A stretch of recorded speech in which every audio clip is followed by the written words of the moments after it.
বন্ধুরা, এটা একটা অম্বিকা আম গাছ। গাছটা ঠিক যেমন দেখছেন কোনো গ্রোথ নেই, এরকম ছিল। কোনো গ্রোথ ছিল না গাছটার, এরকম গাছটা ছিল। তো খুব টেনশানে ছিলাম। গাছটা আনার পর থেকেই কোনো গ্রোথ নেই। পটিং করার পর থেকে প্রায় 1 বছর হতে গেল। একই সাইজ আছে, এখনও একই রকম আছে। আমি ডাল ছেটে দিয়েছি, তাও কোনো গ্রোথ নেই। তো এবার আমার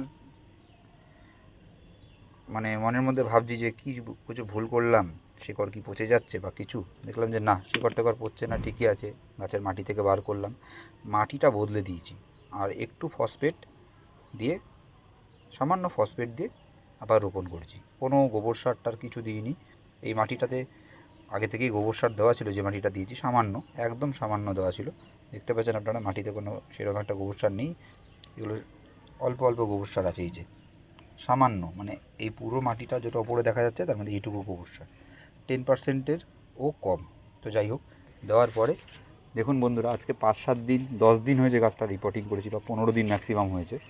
তো দেখুন বন্ধুরা, নতুন পাতা ছাড়া শুরু করেছে। এই দেখুন, নতুন পাতা ছাড়া শুরু করেছে, একটা দুটো, এখান থেকেও হয়তো ছাড়বে। এই যে, তো গাছের গ্রোথ যদি থমকে যায়, তো আমাদের ভেবে নিতে হবে গাছটার রিপোর্টিংয়ের প্রয়োজন আছে। এটা একদম গ্যারান্টি। গাছের গ্রোথ যদি থমকে যায়, রিপোর্টিংয়ের প্রয়োজন আছে।